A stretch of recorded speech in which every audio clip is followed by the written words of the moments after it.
You water every day. You feed your plants the good fertilizer. You picked a sunny spot and you show up and put in the work. And your harvest still comes out small, or late, or barely there at all, while somebody down the street who seems to do half as much is hauling in baskets of tomatoes. If that is you, I promise the problem is not your effort, and it is not your thumb. It is almost always one of a handful of common garden mistakes that quietly wreck a harvest before you ever get to pick anything, and most of them feel like the right thing to do while you are doing them. That is exactly why they are so hard to catch on your own, because your instincts are telling you that you are helping the plant right up until the moment you are hurting it. I am going to walk you through 12 of these vegetable garden mistakes, the ones that do the most damage to your yield, and I am going to tell you exactly how to fix each one, in plain language, no jargon. Some of these you will recognize the second I say them. At least one or two are almost certainly happening in your garden right now without you having any idea. And those are the ones that are going to change everything once you fix them. These are the same mistakes I see behind nearly every small harvest, every plant that grows big and healthy but never fruits, every garden that just underperforms for no obvious reason.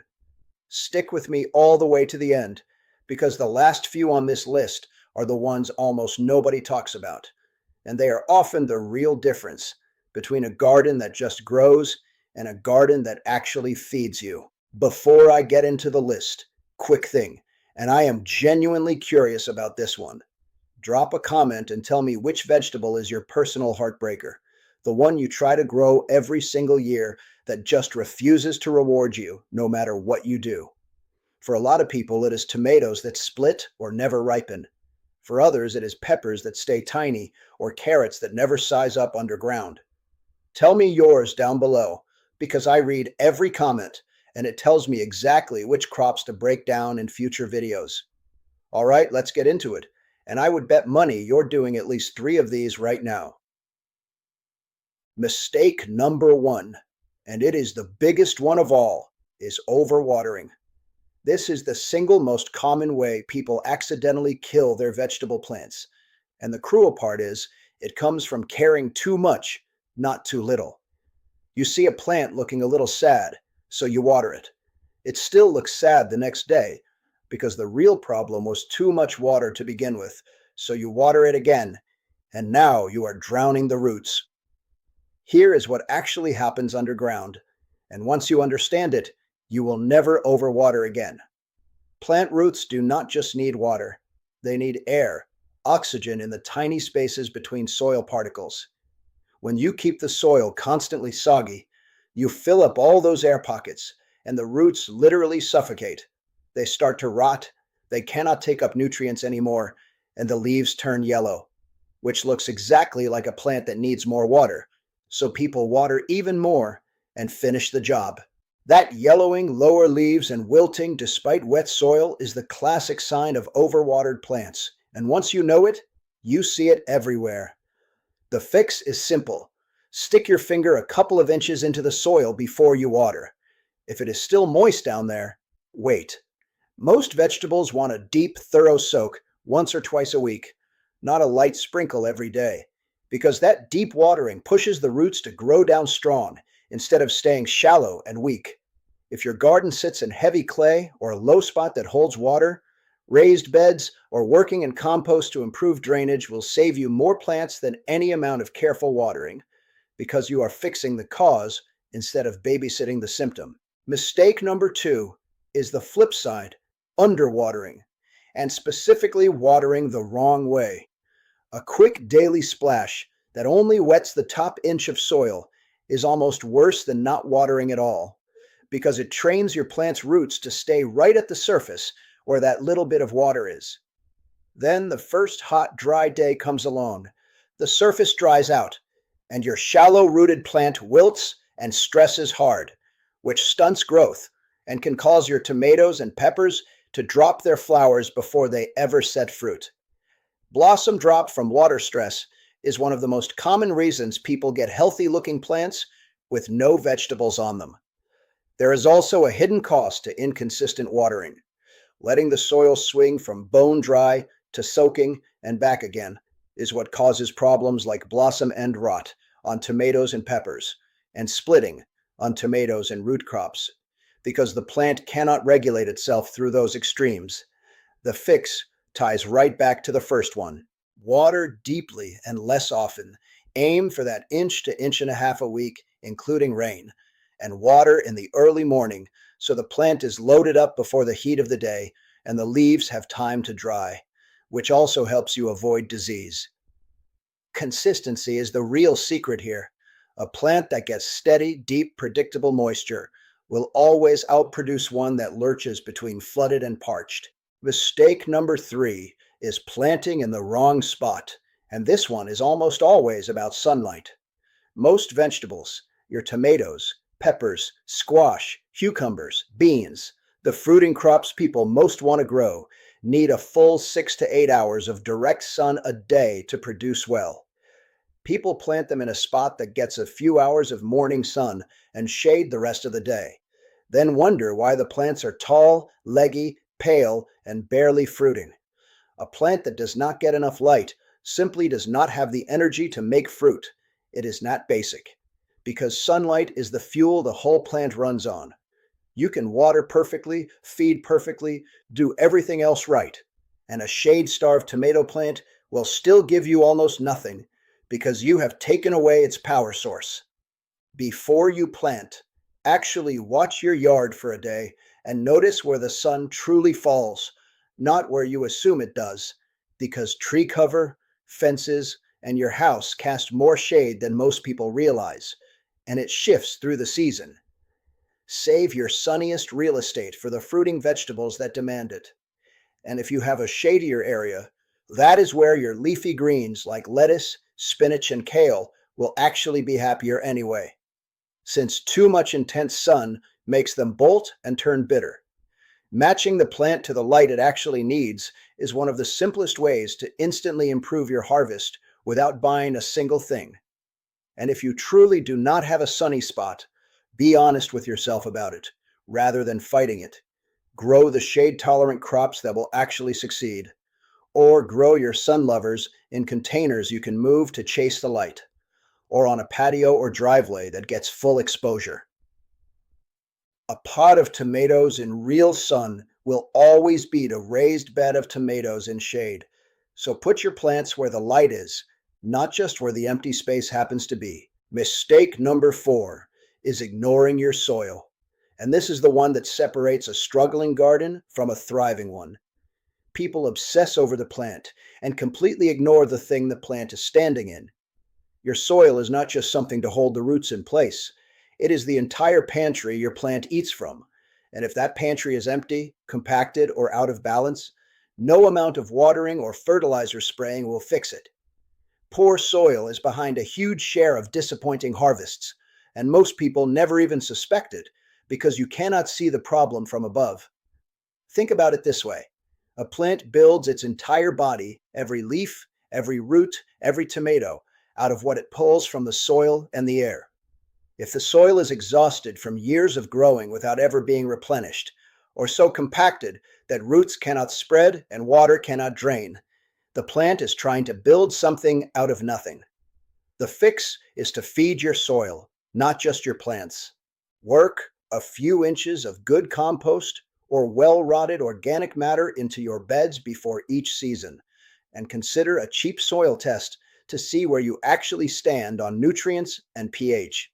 Because guessing is how people waste money on products their garden never needed, and sometimes make the problem worse. Compost does something fertilizer alone never can. It feeds the living organisms in the soil, the microbes and worms that break nutrients down into forms your plants can actually use, and it improves the soil structure so it holds the right balance of water and air. Healthy, living soil, rich in organic matter, is the real foundation of every big harvest you've ever been jealous of, and it is the thing serious gardeners spend most of their attention on. If you only change one thing this whole season, make it your soil, because it quietly determines how well every other thing you do actually pays off. Fix the soil, and a lot of the other problems on this list start solving themselves, from watering to pests to weak growth. Because a plant in strong soil is a plant that can handle stress the way a plant in poor soil never can. Mistake number 5 is overcrowding your plants, and I get why people do it. Seeds and seedlings are tiny. The bed looks so empty, so you tuck them in close together to fill the space and get more plants in. Then they grow, and suddenly they are packed shoulder to shoulder, fighting each other for light, water, and nutrients, and none of them win. Overcrowding does two things that quietly kill a harvest. First, the competition stunts every plant. So you get a lot of small, weak growth instead of a few strong producers. And 10 crowded plants will routinely give you less total food than 4 well spaced ones. Second, and this is the sneaky one, packing plants tight cuts off the airflow between them, and stagnant, humid air trapped around crowded leaves is exactly what plant diseases and powdery mildew love. Poor air circulation is one of the leading causes of fungal disease in a vegetable garden, and overcrowding is the number one cause of poor air circulation. The fix is to respect the spacing on the seed packet or plant tag, as painful as it feels when everything is small and the bed looks bare. Those numbers are based on the mature size of the plant, not the seedling in front of you. And giving each one real breathing room almost always gives you a bigger total harvest from fewer plants, plus far fewer disease headaches to fight later in the season. Mistake number 6 is planting at the wrong time, getting your timing out of sync with your growing season. Everyone is itching to plant the moment the weather feels nice in spring, but put warm season crops like tomatoes, peppers, and squash into cold soil too early, and they just sit there, sulking, stressed, refusing to grow, and sometimes damaged or killed outright by a late cold snap. Cold soil also makes roots unable to take up nutrients properly, so even the plants that survive get set back weeks. Plant too late, on the other hand, and slow-growing crops run out of season and never reach maturity before the first fall frost cuts them down. The fix is to know your local frost dates and your growing zone and actually use them instead of going by how the air feels. Warm season vegetables want to go in after the danger of frost has passed and the soil has genuinely warmed up, which is often later than people think. Cool season crops like lettuce, peas, spinach, and broccoli are the opposite. They actually want the cooler shoulders of the season in early spring and fall, and they will bolt, turn bitter, and fail in high summer heat. A quick check of a planting calendar for your specific region is one of the highest value 5 minutes you can spend all season. And succession planting, sowing a little every couple of weeks instead of all at once, keeps your harvest coming steadily instead of arriving all in one overwhelming week and then stopping. That trick alone doubles how useful a small garden feels, because instead of 40 heads of lettuce all ready the same Saturday, you get a few every week for 2 months, which is what you actually want on your plate anyway. Let me pause for 1 second, because everything I'm telling you here is exactly the kind of thing this channel is built around. The real reasons vegetable gardens succeed or fail, explained plainly and honestly. No sponsors, no products I'm secretly pushing on you, no gatekeeping. Just what actually works, so you can grow more food with less money and less frustration. If that is useful to you, following along means you catch the next one when it goes up. And that is the whole of it. No pressure at all. Now, back to the mistakes, because the next 6 are where it gets really good. And mistakes 10 and 11 in particular are ones I almost never hear anyone talk about. Mistake number 7 is over-fertilizing. And this one surprises people because it feels like you are helping. More food equals more growth, right? Not with vegetables. When you overload the soil with fertilizer, especially the high nitrogen stuff, you get an explosion of lush, green leafy growth and almost no fruit because the plant is so busy making leaves, it never shifts its energy into flowering and producing. A jungle of gorgeous dark green tomato foliage with barely a tomato hiding in it is the classic sign of too much nitrogen, and people look at that big, healthy looking plant and cannot understand why it will not fruit. On top of that, excess fertilizer salts can actually burn your roots, scorch the leaf edges, and throw the whole soil balance off, sometimes doing more damage than no feeding at all. The fix is to go easy and follow the recommended rates on the label rather than eyeballing a heavy handful because more feels better. Feed your soil with compost as the steady base. Use fertilizer to supplement specific needs rather than as the main event. And if anything, err on the side of slightly less. Remember what you are actually after: a plant pouring its energy into fruit, not a plant putting on a leafy green show for you. And different crops want different things. Leafy greens are happy with nitrogen for leaf growth, but your fruiting crops like tomatoes and peppers want more phosphorus and potassium to flower and set fruit. So a balanced approach beats dumping one kind of feed on everything. A common version of this mistake is grabbing a lush green lawn fertilizer, which is almost pure nitrogen, and using it on the vegetable garden, then wondering why you grew a beautiful green hedge of tomato plants with nothing to eat. Read what is actually in the bag, match it to what the crop needs at that stage, and less really is more. Mistake number 8 is letting weeds take over. Weeds are not just ugly, they are direct competitors, and they are ruthless about it. Every weed in your bed is stealing water, nutrients, sunlight, and root space that you meant for your vegetables. And because weeds are survivors bred by nature to outcompete everything around them, they will often win that fight against your pampered crops. A bed choked with weeds will always give you a smaller harvest than a clean one. Full stop. And heavy weeds also harbor pests and diseases that then move onto your vegetables. The fix is 2 parts. First, weed little and often, a few minutes each week, pulling them while they are small and their roots come up easily, rather than letting it snowball into an overwhelming jungle you dread and avoid until the weeds have already gone to seed and multiplied. Pulling weeds before they flower and set seed is the single most important timing rule, because one weed allowed to seed becomes hundreds next year. Second, and this is the trick that saves you the most work all season, keep your soil covered with that same 2 to 3 inch layer of mulch we keep coming back to. Mulch smothers most weed seeds before they ever sprout by blocking the light they need, holds moisture in the soil so you water less, and slowly breaks down to feed the soil. So it is quietly solving 3 problems at the same time while you do nothing. Mistake number 9 is skipping mulch entirely. And I just touched on why, but it deserves its own spot because so many people leave bare soil around their plants and have no idea what it is costing them. Bare soil dries out fast, so you water twice as much. It bakes hard and crusts over in the sun, so water runs off instead of soaking in. It grows weeds freely because you have handed them open ground and sunlight. And every time it rains or you water, bare soil splashes up onto your plant's lower leaves, carrying soil-borne fungal diseases right where they can take hold, which is how a lot of tomato and squash diseases get started.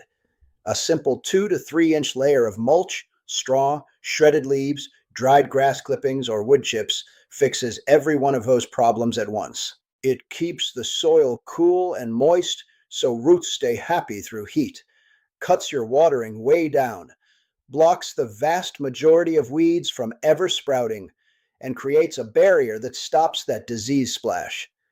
As it breaks down, it feeds the soil too, so it is quietly improving your ground while it works.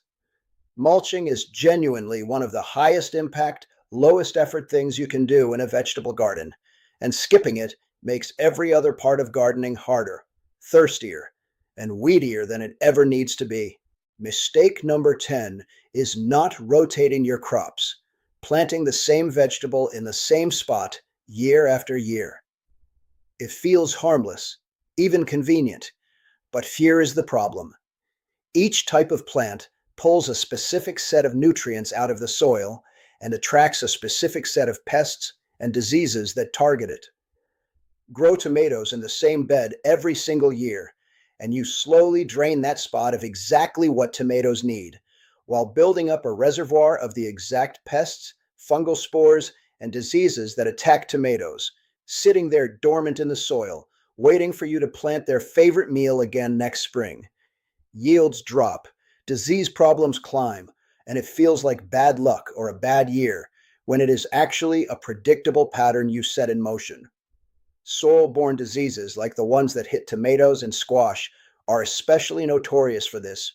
They build up in the soil over repeated plantings until a bed that used to produce beautifully just cannot anymore. The fix is crop rotation, and it is simple even in a small garden. Move your plant families to a different part of the garden each year, ideally on a 3 or 4 year cycle, so a given crop does not return to the same soil until the pests and nutrient drain have had time to reset. Follow heavy feeders like tomatoes and corn with soil builders like beans and peas that actually put nutrients back. And you turn rotation from a chore into a system that improves your soil over time. Even just shuffling where things go each season makes a real difference. Mistake number 11 is harvesting at the wrong time. And this one quietly costs people a huge amount of food without them ever realizing it. On one side, you have people who wait too long, leaving vegetables on the plant trying to get them as big as possible, only to end up with tough, bitter, woody produce that is shot past its prime. Zucchini the size of baseball bats with tasteless, spongy insides. Lettuce gone bitter and bolting. Beans gone stringy and tough. Cucumbers turned yellow and full of hard seeds. Bigger is almost never better with vegetables. Peak flavor and texture come at a specific window, usually smaller and younger than people expect. On the other side, and this is the part most people completely miss, many vegetables actually produce more the more you pick them. Crops like beans, cucumbers, zucchini, okra, and many peppers are biologically wired to keep pumping out new flowers and fruit as long as you keep harvesting the ripe ones.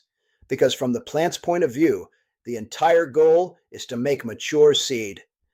The moment you let a mature fruit sit on the plant and start going to seed, it sends the signal that the mission is accomplished and the plant slows or shuts down new production. So by leaving that one giant zucchini on the vine, you are literally telling the whole plant to stop making more. The fix is to harvest regularly and harvest young. Get out there every day or two during peak season. Pick things at their peak rather than their maximum size.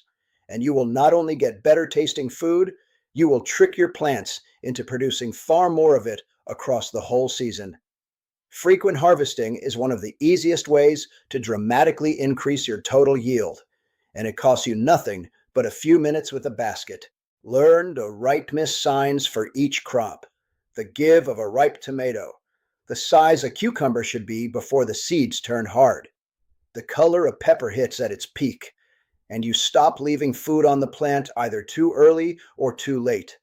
Picking at the right moment and picking often might be the single most underrated skill in the whole garden. Mistake number 12 is the one underneath all the others, and it is trying to do too much, too fast, and then giving up when it doesn't work. This is how most people quit gardening. They get excited over the winter. They plan a huge garden. They put in a dozen different crops they have never grown before. And then reality arrives in July. The watering, the weeding, the pests, the problems all pile up at once. The whole thing becomes overwhelming, and by midsummer, half of it is neglected and disappointing, and they have quietly decided they are just bad at gardening, and it is not for them. You are not bad at gardening. You took on far too much before you learned the basics, which is a setup almost designed to fail. There is a reason experienced gardeners will tell you a small, well-tended garden beats a big, neglected one every single time. The fix is to start smaller than feels exciting. Pick a handful of crops you actually love to eat and want to get good at. Give them your full attention. Learn how they grow and what they need in your specific conditions, and build from there, one season at a time. A 4x8 bed you manage well will outproduce and outteach a sprawling plot you cannot keep up with. And here is the mindset piece that matters most. Every single experienced gardener you admire killed a lot of plants learning exactly what you are learning right now. Nobody is born knowing this. The ones who end up with those envy inducing gardens are simply the ones who did not quit, who let each season teach them one or two lessons and came back the next year a little wiser. Gardening rewards patience and consistency more than talent, and that is genuinely good news because those are things anyone can choose. So there are your 12 mistakes. And if you are sitting there realizing you're doing 3 or 4 of them, don't feel bad for a second because that is genuinely the best news you could get. It means your small harvests were never about your ability or some missing green thumb. They were about a few fixable habits. And now you know exactly what every one of them is. That is a problem you can actually solve starting this week. And you do not have to fix all 12 at once. That would just overwhelm you, which is mistake number 12 all over again. Pick the 1 or 2 that hit closest to home: the overwatering, the crowded spacing, the tired soil, the bare ground with no mulch. Whatever made you wince, and just correct those this season. Fixing even 1 or 2 of the big ones tends to produce a noticeable jump in what you pull out of your garden. And once you see that, the rest get easier because now you believe it works. Here is the thread running through almost all 12 if you want the one big takeaway. Great harvests come from working with how plants and soil actually behave, not from working harder or buying more products. Most of these fixes cost nothing. They are about paying attention, timing things right, and getting out of your plant's way. The gardener down the street with the baskets of tomatoes is not gifted. They just stopped making these mistakes, usually by making them first and learning. If this helped you see your own garden a little differently, that is exactly what this channel is for. So go ahead and subscribe and turn on notifications, because the very next video breaks down how to build the kind of rich, living, healthy soil that quietly prevents at least half the mistakes on this list before they ever have a chance to happen. It is the highest leverage thing you can do as a gardener, and it's where everything else starts. And before you go, do me that favor from earlier if you haven't already. Drop a comment and tell me which of these 12 you are most guilty of. Be honest, we've all got at least one. Mine used to be overwatering, and I read every single comment that comes through. Your answer might just be the topic of the next video.